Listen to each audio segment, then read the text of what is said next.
G'day guys, welcome to Lucy's channel, Lucy Lane, the Queen of Balmain. Today I'm going to talk about 5 things I wish I knew before getting a German Shepherd.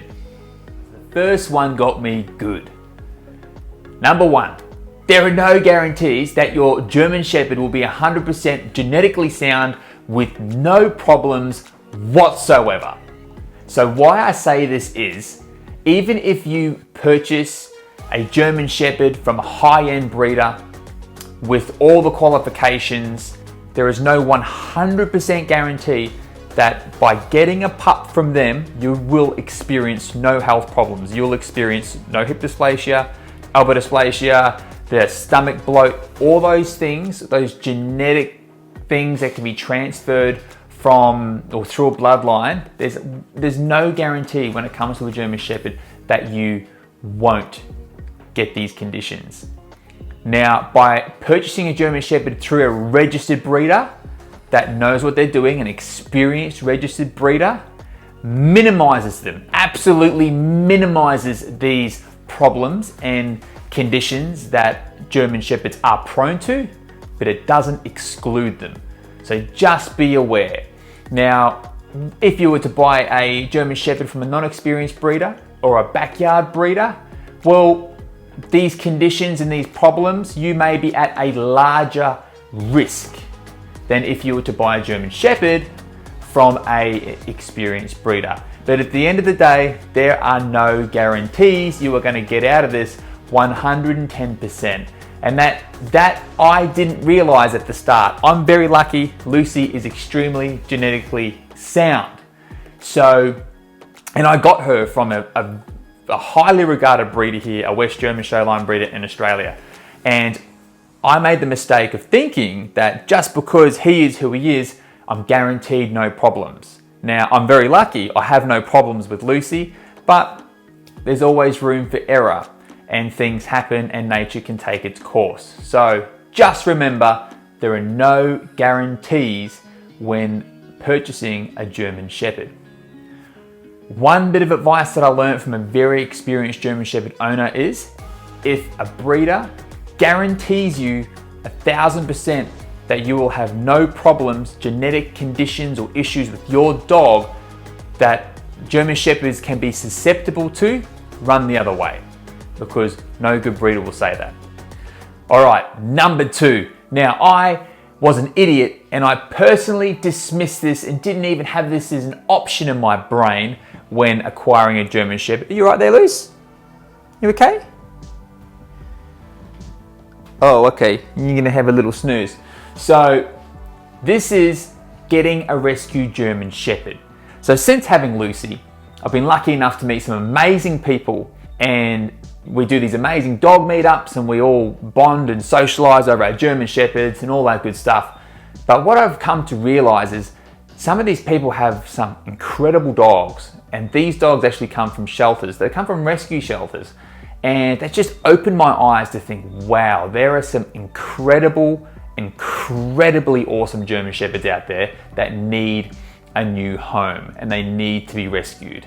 And I think this could be a really good option for a lot of people and a lot of families. I know in Australia, the whole rescue agency thing, like how it all works, I have a bit of a basic view on it, is where like the dogs are temperament tested, they're assessed before they obviously go to new homes, and they have to meet certain requirements before they get or get put on offer for people to come and have a look at them, to then hopefully, fingers crossed, the right person takes them home.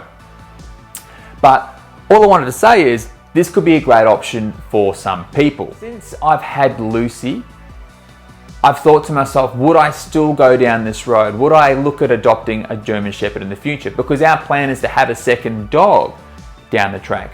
And personally, I won't go down that road. Doesn't mean it's a bad road. I think it's a bloody great road. Adoption is a fantastic thing. These dogs, great dogs, and they need homes.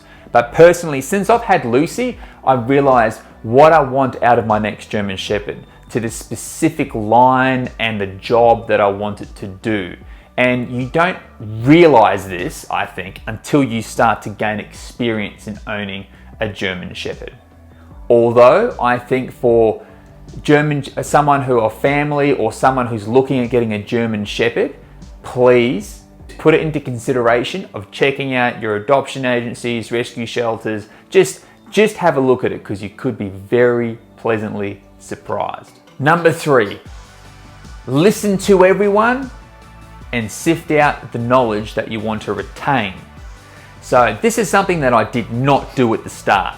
I met a lot of amazing people that had a lot of amazing knowledge, and these people weren't necessarily even trainers, but just because they didn't have the trainer title, I completely disregarded what they had to say, and I went about my own way and made the job probably a little bit harder than it had to be. I was lucky enough to have some amazing trainers help me with Lucy, help me to build the foundation, and I owe everything to them. And that's Master of Puppies. Shout out to you guys. You know, I always plug these when I can, and they helped me build the foundation that I built Lucy's little house on. Without them, I'd be still chasing after Lucy in a park somewhere, most likely.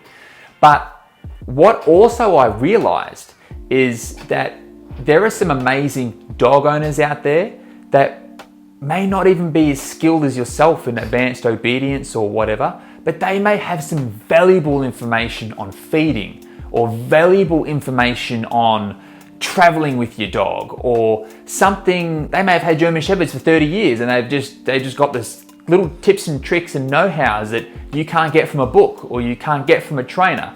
So everyone has something to offer to some extent, and you just have to use your brain, a little bit of brain power. I have all of 3 brain cells, so I get those little guys working and I sift through what I want to retain that can help build Lucy, and then I get rid of the stuff that I have decided that I don't need. But don't disregard someone or someone's information that they give to you just because they may not be a trainer, because I think everyone in the dog scene has something to offer, and you know, more brains are better. We all share our information. At the end of the day, our German Shepherds benefit. Number 4 is know what you want. So I was lucky enough, when I got Lucy, I knew exactly what I wanted her to feel. I wanted the perfect family German Shepherd, and that's what I got.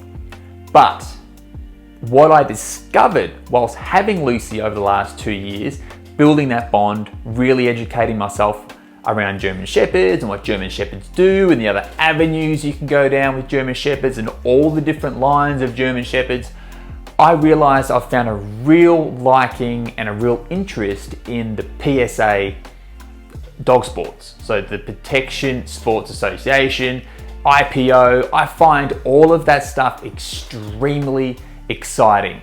And now I'm able to formulate in my mind what I want when we get our second German Shepherd. So I'm not going to get a second Lucy.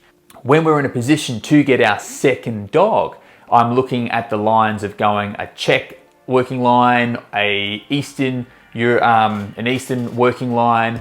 I could even potentially go down the laneway of getting a Belgian Malinois or a Dutch Shepherd. So it's really going to come down to what I have available to me at the time and what I narrow it down to specifically what I want to do.